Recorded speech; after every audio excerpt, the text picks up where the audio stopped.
Hello. Welcome to the Sunday School Experience. I am your instructor for the month, Deacon Michael Wiley. And joining me on this month is my brother. You can see he's deep in thought. What are you doing? Trying to get everything ready, man. Just talk. Trying to get everything ready. My brother, Deacon Hines, and we're just thankful to be here. We thank God for all of you that's joining us on this week. Listen, we thank God for another Sunday. Yes. We thank Him for how He brought us through the week, led us around all hurt, harm, and danger, and all that good stuff. We're just thankful. We're thankful for everything. Thankful for everyone that's watching now, for those that will come back and watch this at a later time. We just thank God. Excuse my shiny forehead. Just thankful for the way God is moving right now. It's crazy, man. I mean, listen, God has always been moving, but it's some people's seasons right now, man. It's some people's seasons right now. That's all I'm saying. It's some people's seasons right now. It's definitely some people's seasons going on. Listen, it's June. Yes, sir. It's Men's Month. Yep. We taking over. No, we do. Yeah. We taking over this month. The men are going to be doing their thing. We're taking over Sunday school for the month. And hopefully you guys will get something from the lessons we're going to be presenting. I think we got some good stuff lined up. Yeah. You changed this one. I did change it, and it's funny how God works. Our theme for the month is build it right. And it's about laying the right foundation, and the pillars that we kind of built the theme around was church, family, community, and legacy. And so we were trying to go with the theme, and I had a lesson prepared, and I sent Phil the lesson on Wednesday. It was like, hey man, look, this is the lesson right here. This is what we're doing. He was like, all right, cool. And last night, I sent him an updated version of the lesson. And actually a changed version of the lesson, because it was completely different than the original lesson that I sent him. And really it was because of kind of where I am in a conversation that I had with one of our brothers. I'm at this weird transitional phase in my life now. And I don't want to say midlife crisis, because it's not a crisis. Most people, when they say crisis, you think something is wrong. Mm-hmm. But it's not anything is wrong. It's just, I'm at a point where I'm at this crossroad, and it's just like, okay, well, now what's next? You know what I mean? And I think all of us kind of get to a point where, things can be going well in your life, right?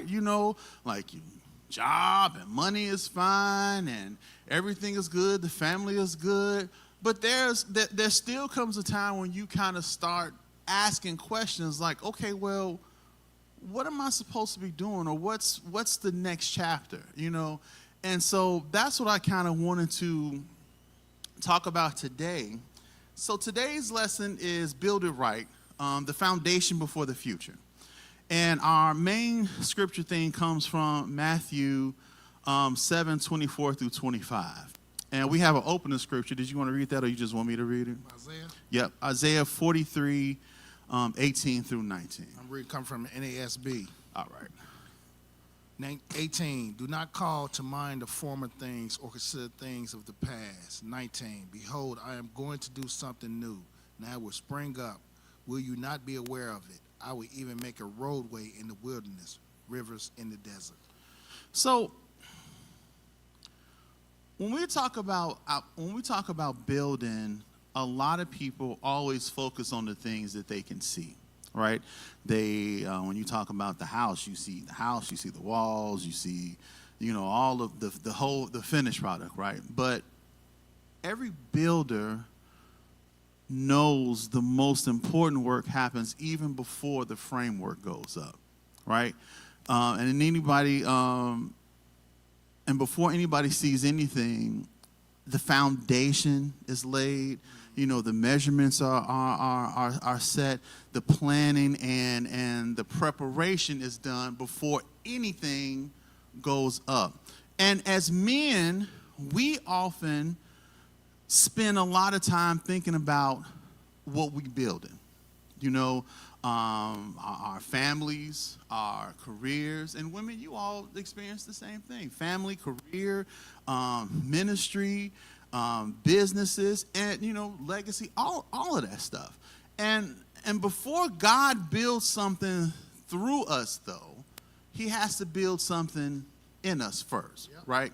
And so a lot of us reach a season where, you know, we begin asking deeper questions than we may have asked. Like, I'm asking questions now at 51 that I didn't ask at 31.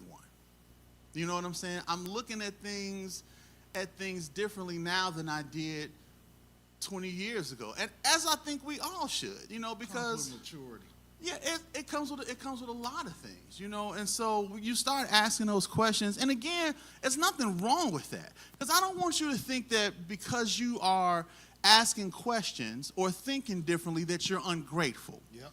Because that's not always the case, right? Sometimes it's just something that God is trying to pull you into, right? And that's what we want to kind of get into. But, you know, we always do our icebreaker questions. So my icebreaker question for the morning is, if God handed you a blueprint, or let's flip it. If you handed somebody a blueprint of your life for the next 5 years, what would it look like? Anybody. I'll wait. Let's simplify it. The next 2 years. The next year. If you handed somebody a blueprint of your life for the next year, what would it look like?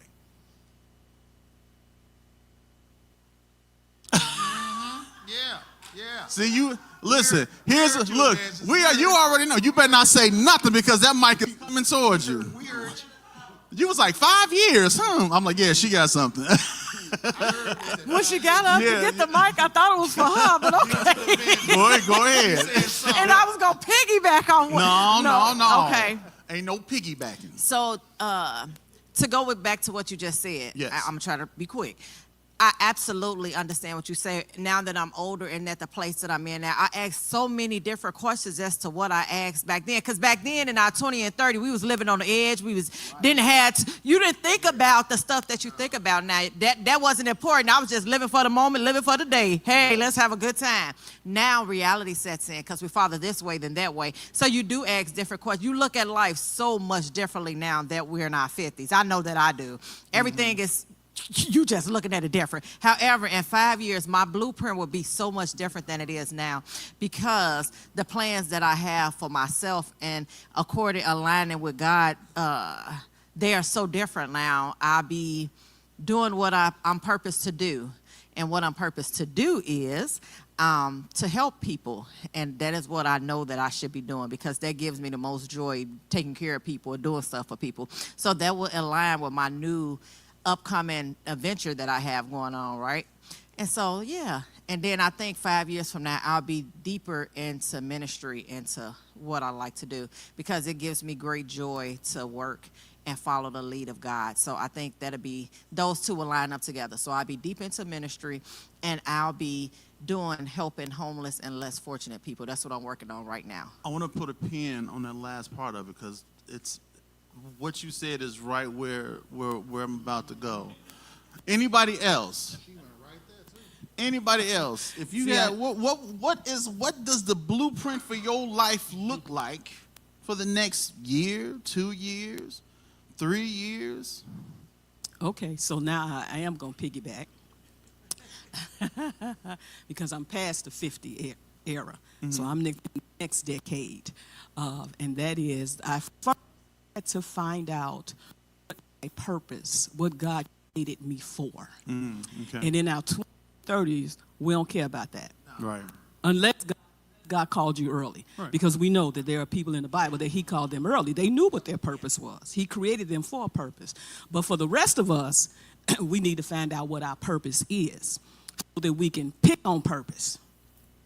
We picked people according to several different factors when we were in our teens and 20s, 30s, 40s. So at this mature age, we now have to pick on purpose and align ourselves with the people that help us to get to the purpose. Mm-hmm. So once we know the purpose, then okay, God began to break us down.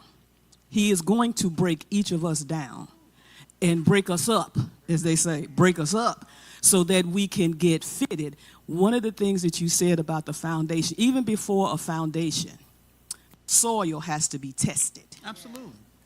They want to know because stuff is built all over stuff. You know, houses been built off of graveyards. They done took out the bodies and the caskets, I should say. They done broke the bodies up and in the ground. Right.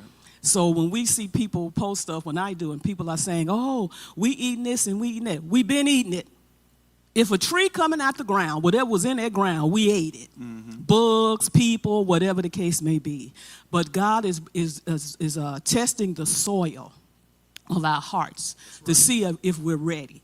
If you're not ready, then he going to say, okay, here's going to be some tests and trials that's going to come to get us ready so that we will know our purpose, walk in our purpose in this latest day. So for me, in this, in the next 2 years, is status change. In every area of my life, there's a status change. That's the season that I'm in. So when you said that, I knew what that meant, that there's a status change. That's my season in the next 2 years. So every area of my life will be a different status. Yeah. I believe that it is a season of transition for a lot of people. Season time. You know, it's you're going to, and I don't know what that transition is, but it's something that is changing. Yep. And it's changing for whatever purpose that God has for you. Let's look at yeah, we're going to go to Nehemiah because here's the thing. Before, when you talk about building, a good builder pays attention to the burden first. And here's what I mean about that. Like in Denise, let's do, she hit right on it. Go ahead and read that for me. This is NASB, Nehemiah 2, 1 through 5. Mm-hmm. And it came about the month Nisan in the 20th year of King Artaxerxes. Artaxerxes. Okay. Sounds about right. That wine was before him. And I picked up the wine and gave it to the king. Now it had not been said in his presence. So the king said to me, why is your face sad? Though you are not ill, this is nothing but sadness of heart. Then I was very much afraid. And I said to the king, may the king live forever. Why should my face not be sad when the city, the site of my father's tomb, is desolate, and its gates have been consumed by fire? Then the king said to me, what would you request? So I prayed to the God of heavens. Then I said to the king, if it pleases the king, if your servant has found favor before you, I request that you send me to Judah, the city of my father's tomb, that I may rebuild it. So, now this is chapter 2, but before, Nehemiah was in Persia, and he was living a good life, right? He was living a life of luxury, he had money, everything was good for Nehemiah. What happened was, though, is that Nehemiah had caught word that the gates of Jerusalem had failed, and that they were burned down. And the thing is that Nehemiah had a heart for his land. Like you said, that was the land of my father's tombs. And that burdened him. It got to him where he was just like, he put in a request where the king even saw how sad he was about it. And he was like, well, what's going on? And he told him about what happened. And he was like, listen, if it pleases you, I want to go back to my land and I want to rebuild it. So Nehemiah had a burden for Jerusalem, and he wanted to go back and rebuild it. A lot of times before we build anything, before we start anything, God will give you a burden for that thing first before he gives you the blueprint for it. I give you an example. When we started our podcast, this is 8 years ago. We have been doing it for 8 years, and at the time there was, it was a lot of talk shows on, but all of them was just hosted by women, and there's no offense. I love y'all, but it was just like, it was all the shows that was on, all the talk shows and stuff that was on, it was just all women. I'm like, man, where the stuff for the brothers that ain't nobody talking about? I'm like, what's really going on? So I was like, I just wanted to create something. I wanted to do something that created a space for the men to be able to talk about stuff that they wanted to talk about, where it was no judgment, and nobody looking at you crazy for saying the stuff that you wanted to say. I wanted to make that space. That was a burden on me. And so because of that, I made Man Up. And for all intents and purposes, I love doing it because it really did provide us. That's like, some of the stuff that we talked about was crazy, and we talked about a lot of stuff that was going on in the world, but it presented us a space where we could just be honest and not,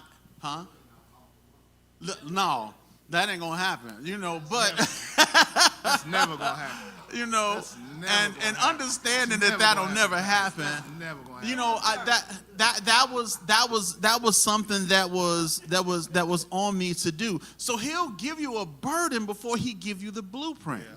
You know what I'm saying? You look at the different ministries. Like, our pastor has always he's always had a heart or a burden for the community and for the people in the community. When you look at when he did CITC, that was a burden for the community because he wanted to teach technology to those who didn't have access to it.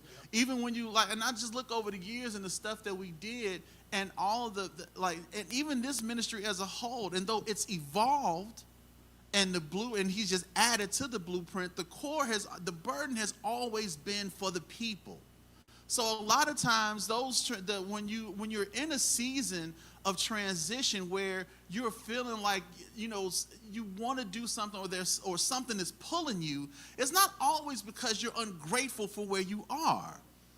It's most of the time God is pulling you into something else. You could be on a job and may have been on that job for 20 years, but you may be at a point where it's just like, it got to be something else. And it's not because you're not grateful for the job, but he's pulling you to doing something else. So a lot of times, as I said, so he'll give you the burden before he gives you the blueprint. Now, here's the thing. Once he placed the burden in you, then we naturally what? Now we got questions. Now we want, I need you to lay everything out for me, God.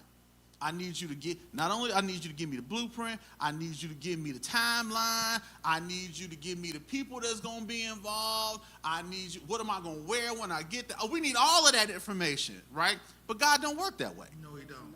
He don't work that way because the blueprint isn't always complete when he gives it to you. You know why? Because he wants to leave room for expansion. It's just like you can build a house. And as time goes on, and as the needs get different, now what you gonna do? I need to add on. All these grandkids here, and they ain't leaving. I need some more room. So now what you're doing? You're gonna build another room, so you're gonna add on. So the blueprint isn't always complete. If you look at Psalms 119, 105, it says that, get that for me real quick.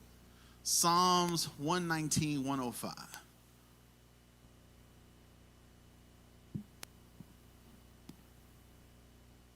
Let me ask you guys a question. Has God ever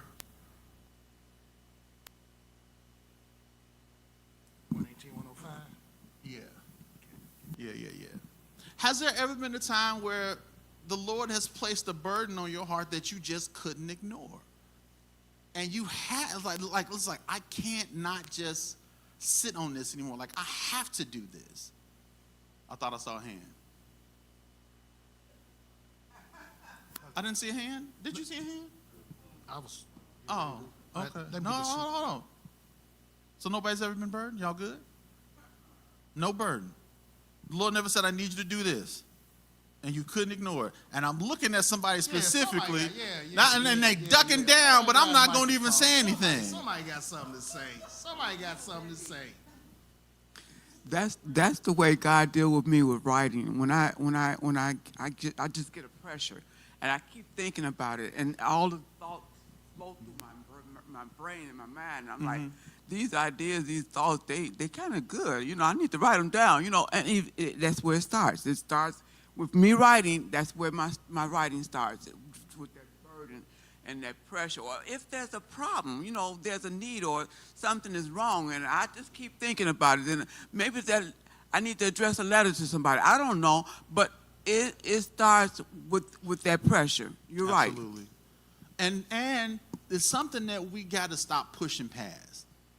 Because sometimes the Lord will put something on you, and you just be like, nah, I'm all right. Yeah. You know what I'm saying? Because sometimes that's fear.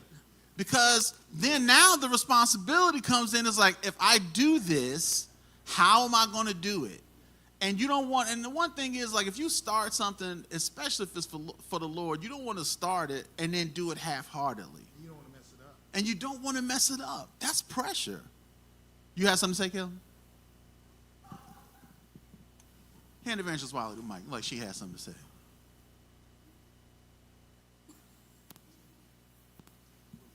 He don't care, do you? So, I guess if I had something, it would be with the puppets. Like that burden was great. So, like, I started, after we left, the former ministry, I left everything there because it wasn't mine. So I was like, I didn't want anybody to think I took it, but God just wouldn't let it go. So I was like, well, God, how do I do it without people? How am I going to get this done? You know what I'm saying? Because sometimes, you want to take family, and sometimes, it's like pulling teeth. So it's like, okay, God, how am I going to get it done? So the first thing he'd had me do was buy them.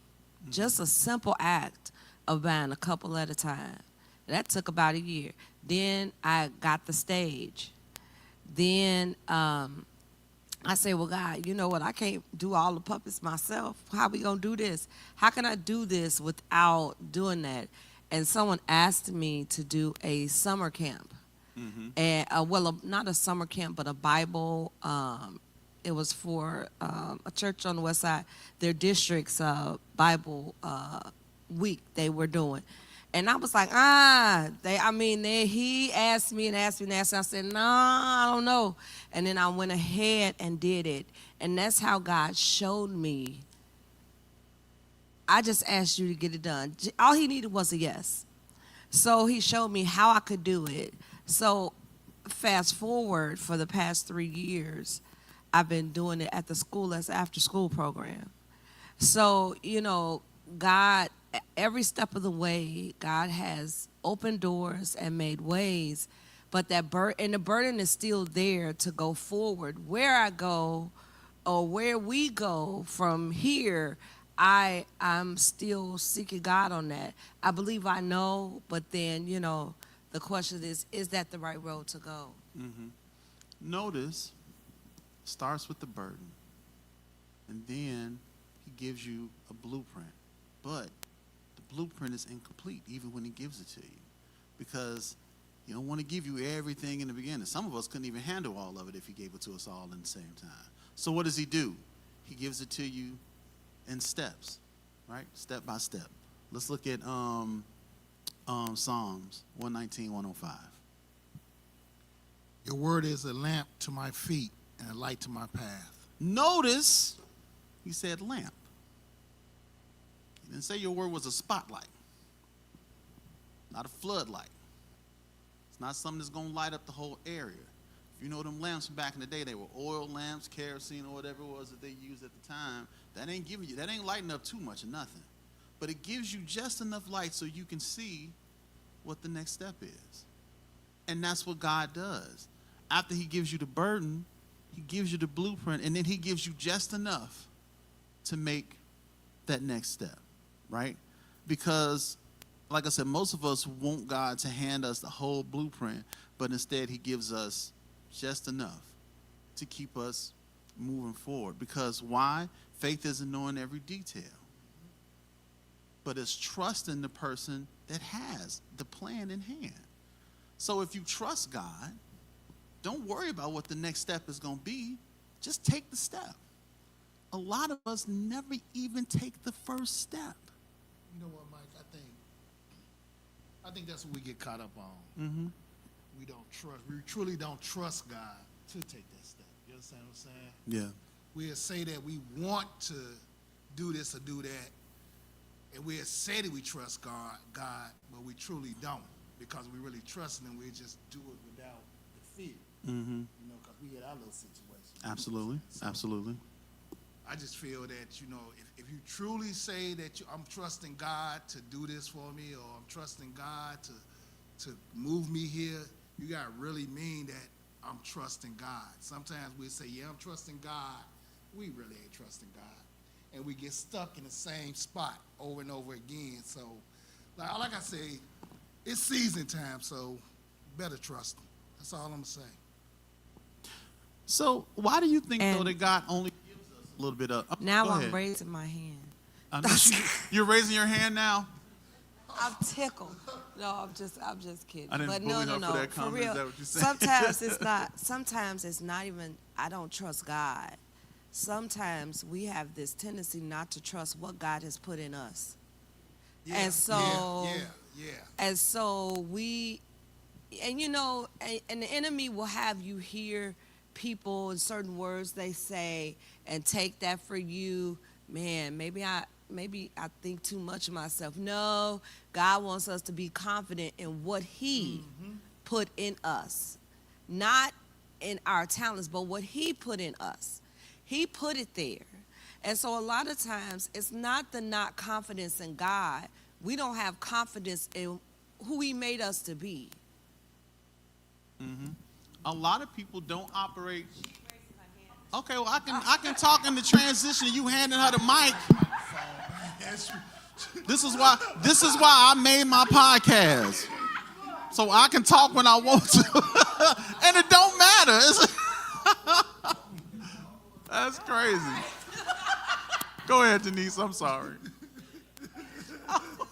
Okay. I kind of lost my train It's of first thought. Sunday. No, what I was finna say, a lot of times when God gives us a burden, for me, some of the stuff, you get worried as to, that's kind of bold, or step out there. Sometimes you be afraid of what other people may say, instead of just going with it. And a lot of times that fear factor, or the people judging you, or the people that know you looking down on you and saying, really? So a lot of times the fear can stop the process, and it's crazy, or prolong, because it's gonna be there. I noticed that. You know how you sometimes, when God gives you something and you be trouble, and it's still gonna be there. It's still what God had you to do, so you still got to do it, right? And guess what? You still gonna end up doing it, and after a while, the fear you just gonna have to do it, because it's not gonna go nowhere. It's gonna keep you up at night. I find that stuff, if you don't answer it right away, it'll keep you up at night, or it'll be on your mind all day long. All day long. So you might as well just go on and do it, bite the bullet, because you're gonna do it anyway. Yep. So a lot of it is fear. What would you say?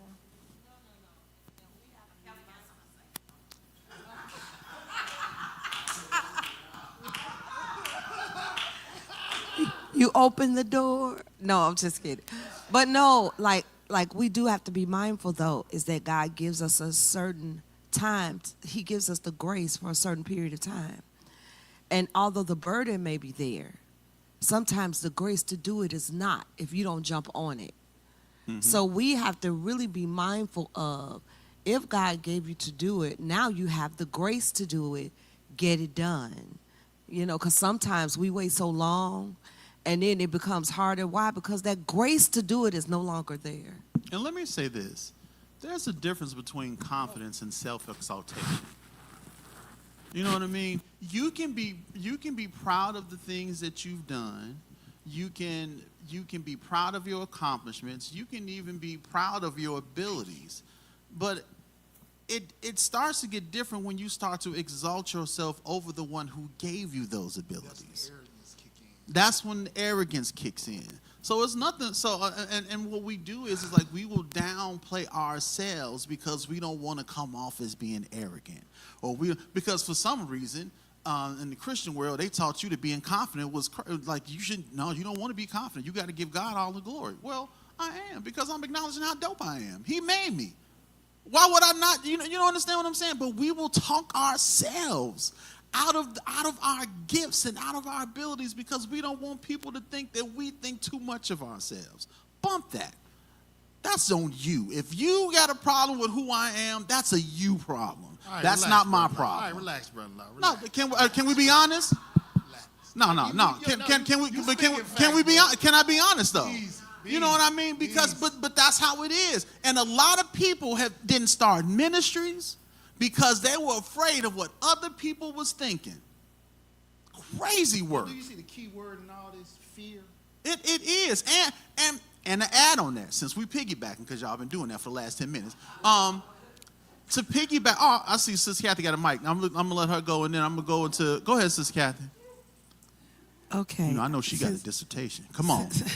I do have a twofold because you just brought some other stuff. Okay. First of all, getting back to what everyone was speaking about before, not everyone's coming in the place of confidence of what you were saying. Mm-hmm. There are people out there who have never had anybody that they can trust. Mm. So even when they come to Christ, they don't know that they can trust him because there was nobody in their life that they could trust. So when you telling them they have to trust him wholeheartedly, give everything to him, they don't know that. They don't know how to do that. That's not a muscle memory that they can fall back on. That's good. Because I had a conversation with someone before. Everything is not black and white. Right. There's so much gray area. When you were just talking about the confidence, not everybody comes to Christ whole. A lot of people come to Christ broken. That's true. So they have a long way to come from that brokenness to get to the place where they can be confident in Christ and in themselves, because he's building them up. If you don't have that in you, if you don't have that self-confidence, if you don't have that understanding of who you are even as a person, not as a person in Christ, you're coming from a different place. Absolutely. And we even said that earlier. Before he builds something through us, he has to build stuff in us first, right? And then I'm going to add on to the fear thing, because we talked about fear. There's another element to that as well, because here's the thing. When you start moving forward, not only sometimes are you afraid, right? But another challenge starts to appear. You know what we start doing? We start looking back. And we start questioning our past decisions and missed opportunities, right? Because a lot of times, and then we think that we've wasted time. Like how often have you sat there and you look back and you was like, man, I just feel like I can't get that time back. And it's like in the decisions that I made and the things that I did and the paths that I've taken, you wish you can press a reset button and redo some of those things over. But I'm letting you know that time was not wasted. No. It wasn't a waste of your time. God has a way of using everything in your life to create what he needs to create, to build what he needs to build, not only through you, but in you. So as we begin to move forward, we start looking back. But see, God uses every season to help us to build a foundation. If you look at Romans 8:28, get that for me real quick. What time is it?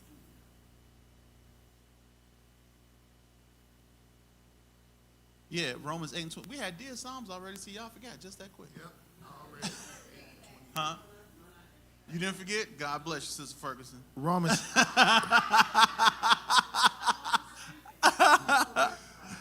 8:28. Romans 8:28 goes, and we know that God causes all things that work together for good to those who love God, to those who are called according to his purpose. One of the biggest lies that we believe is that we've wasted too much time. Mm-hmm. Joseph's prison time and Moses' wilderness years looked like they were wasted. if you think about it from our perspective, like you was in jail, fam. That was a waste of time. Waste time. You wandered in the wilderness for 40 years. That was time wasted. But, Mike, give him the but. But a builder never calls laying a foundation wasted time. See, nobody celebrates the concrete when it's laid down. Nope. Nobody celebrates the rebar when it's been put in, the insulation when it's being laid. Nobody celebrates that stuff. But all of that is included in the building process. Yep.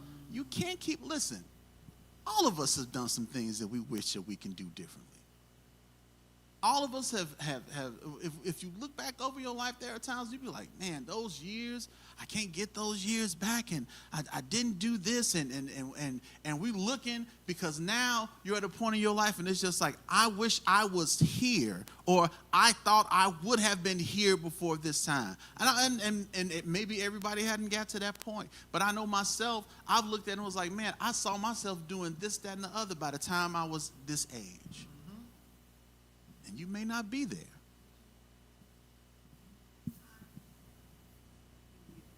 Absolutely. Yeah. You may not realize it, and a lot of people that I've said it, but you don't realize that during those times, he is making you. He's preparing you. Because had he put you in that situation before that time, it might not have worked out the way he wanted it to work out. Because you weren't in that headspace, you weren't in that physical being, you weren't who you supposed to be at that time. Mm-hmm. It needed, now, sometimes it say, 40 years. I was having a conversation with somebody a few days ago about the 40 years. And most of them didn't even make it. A lot of them because didn't make it. They just kept on, they would not get it. Right. And God is graceful. He gives you grace. He gives you so much opportunity to give you that chance. Mm-hmm. Let you have that chance so you can make it in. Just like if you're not living a Christ-lived life and you are sick or your days are coming to an end, he's going to give you that time. He may let you prolong a little bit longer so you can come to him. Whereas in your head, in your heart, you were not there before. Mm-hmm. But when he knows that your time is coming, he gives you that time to get to him. And if he has a work for you, if you have to go, let's put it in different context, you got to go to college. If college is not for everybody, but you go to a trade school, you have to learn the skill.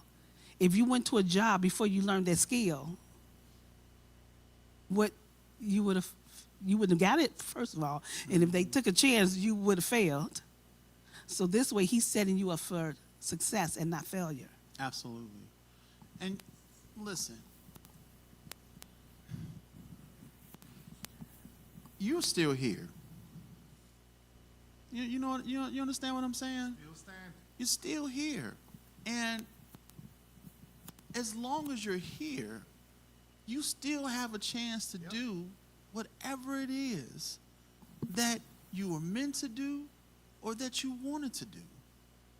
But stop counting yourself out so early because you're not where you thought you should be. You're not out the game. You're not out the game. Come on. You're not out the game. Not out the game. Everybody thought New York was going to lose that game the other night. You know what happened? They came back. And they won. I know, it was a basketball analogy. It's all right. Y'all, it's okay. But the point is that it's not over until that clock hits zero. You understand what I'm saying? Look, for us Bears fans, we learned that last year. It ain't over. It ain't over until that clock hits zero. It wasn't over. Because there's always a chance. Listen, there's always a chance for a comeback. Yep. Because can we be real? We're gonna have setbacks in life. Yeah, life's not gonna be perfect. There are gonna be times when stuff just ain't gonna work out the way you want it to, and it's okay. It don't mean that it's over. It just means that at this particular point in time, it just didn't work out. But it don't mean that it's done and that it's over with, as long as there's still time. Because see, here's the problem. A lot of us get to a certain point in life and we ask ourselves, what have I achieved? But God is asking you, what have you become? Yep. Who have you become? Not what have you done or what have you accomplished. He don't care about that. But who are you as a person? Where are you now in life? That's what he wants you to see. I saw hands. So, so you were talking about blueprint. And what I started to think about is like when you're talking about the laying of the foundation, which means the structure, the overall, it's the system, right? That's Right. the foundation. But we are, I would say, templates, something that you could refill, use, change. The foundation stays the same, right? Absolutely. But us as templates of what God has purposed for us, it will change. And so with those, when you talk about confidence and having the confidence, things don't necessarily have to be, what am I trying to say? Well, not that. The template is about consistency and efficiency. As long as we do it right. The foundation is always going to be there. It'll always be there. But as a template, we have to be consistent. We have to be efficient. And we have to know that because of this foundation of which God laid out for us, that it'll be there. Right. Amen. Templates are meant to be changed. Yeah. Templates are meant to be changed. They're just, all a template is an outline. It's a guide. It doesn't mean that it's permanent. Right. It just means that, hey, here's a suggestion. But it doesn't mean that that's what you have to do. The foundation is the important part because it never Absolutely. changes. Yes. And that's the important thing is like if you have a strong foundation, if you have a strong base, it don't matter what everything else is looking like. That foundation strong. That foundation is the important thing when you build it because everything else on top of it can change, but if the foundation isn't strong. Right, absolutely. And then it made me think about, there's a section in Zechariah 4 that talks about Zerubbabel. I'm sorry. I know, y'all talking today. But in that story, it was about, like you said, rebuilding. He had a vision, and it was supposed to rebuild his faith, right? What does it say? Not by might, not by power, but by his spirit, by God's spirit.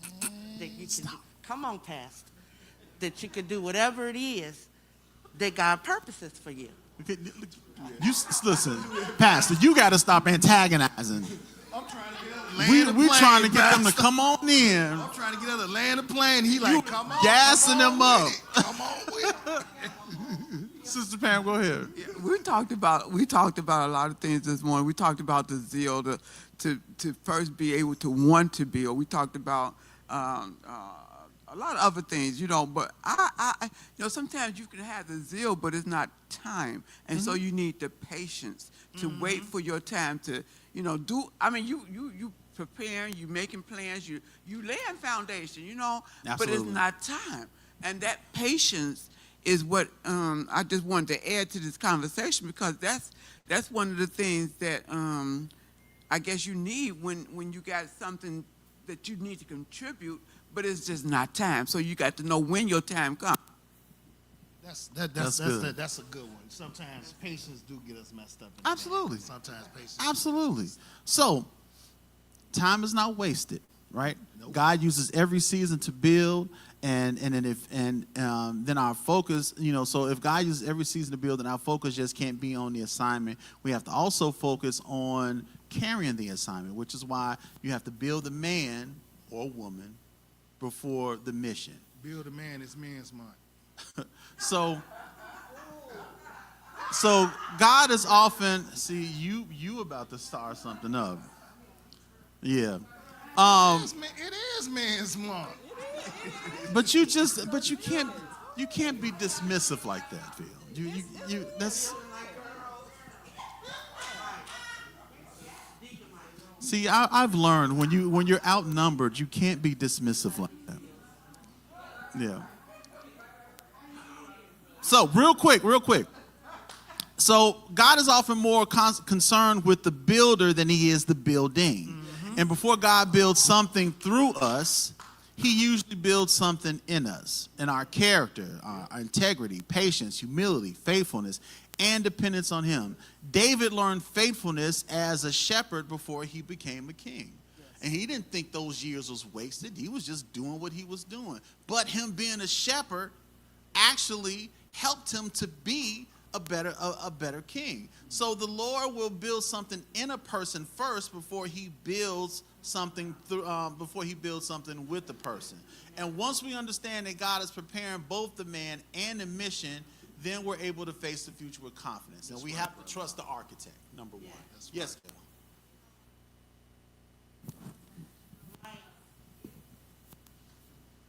Yes? Oh, she was talking about the mic. Because we do have to examine, because if there's a crack in the foundation, you've got to break that foundation back up and relay it. So a lot of times our faith is, what we believe is not solid. So therefore we have to go back to the altar and rebuild that foundation. So because I realized that for some time I was trying to build on something that was fractured and broken, and the house will never stand on it.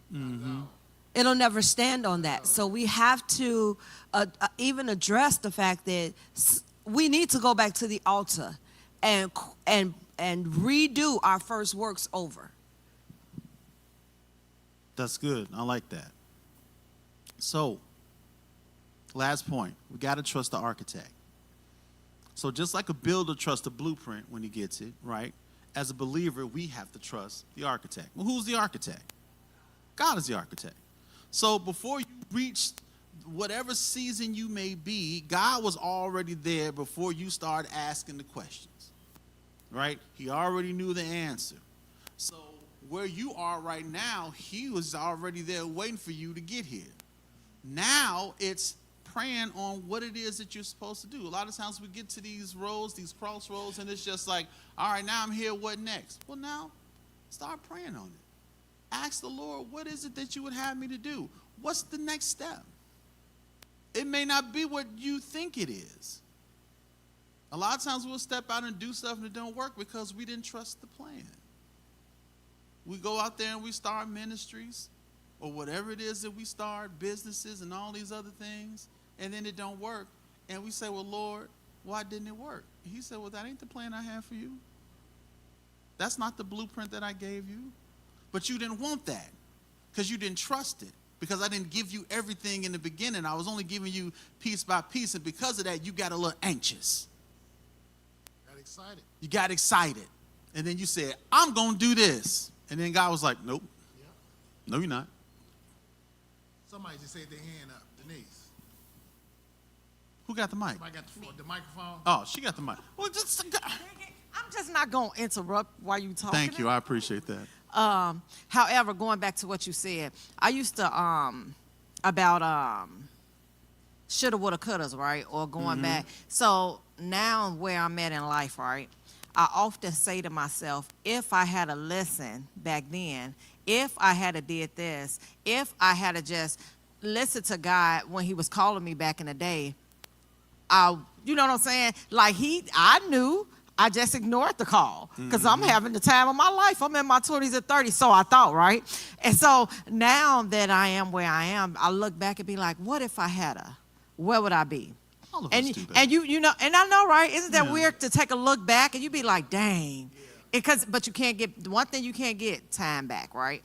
Can't So get time I understand now that the things that I went through built me for who I am now, because I could tell somebody what not to do, how to go, which way to go. Don't do it. I'm trying to tell you. You better stop, listen. You don't have to go through the mess you're going through because, but you know what? And I understand what you say, that it built the foundation. It built Right. me. My grandmother and my mother used to force me to go to church, but I didn't get it then. Now I get it. And so what I'm saying to you, we often look back and think about where would I have been? I'm where I need to be right now. And that's what I have to look at. You're right where God wants you to be at this point. And he did. I went through all I went through, and it set me up to be the person that I am because my story helped somebody else. So I just hope that when I tell somebody that they get it, you know what I'm saying? Because I didn't get it. Nobody gave it to me. But if they probably did. I just didn't hear it or want to hear it. But I'm just saying, like, to think about what Sister Kathy said. It's setting you up for the person that he needs you to be right now. I'm where I need to be right now, and I'm happy with where I am now. But looking back, like, dang, I could have been doing this like 30 years ago. Like, dang, I would have been feeling this good 30 years ago. But you know what? You can't change time. But I hope that, you know, now my ears are open, my heart is open, so I'm listening, and it's just a foundation. Like you said, I just wanted to say that, like, we where we supposed to be. We can't change time. You're where you supposed to be. We are, and we're doing what we're supposed to be doing. If you stay the course now, and for me, if I stay the course now, just imagine how I feel now, how I feel down the line. Your 5-year plan, the 5-year plan we were talking about. In 5 years, I feel this good. Now, just imagine 5 years if I stay the course and let God lead me. Oh my God, you know what I'm saying? So And I just wanted to share that. This is why I say there is no wasted time. And you may feel like it is Life lesson. because, you know, things ain't work out the way you thought they should have worked out. But if you really think about it, they did. They worked out exactly the way that they were supposed to in order to get you where you are right now.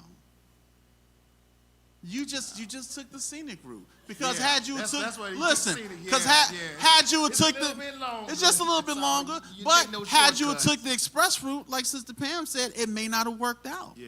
Because you would have got there before you would have got there before your time, and you wouldn't have learned anything. No. Life is just a lesson.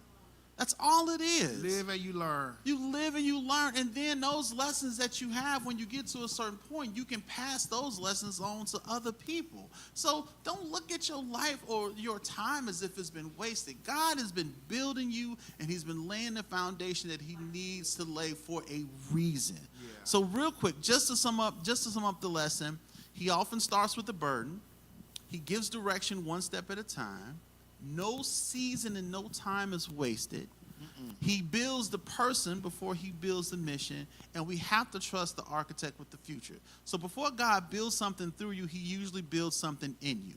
And the future that you're praying for may already be under construction, but you have to trust the process, trust the blueprint, and trust the architect. And above all, make sure that you build this thing right. Amen? Amen. All right. Man.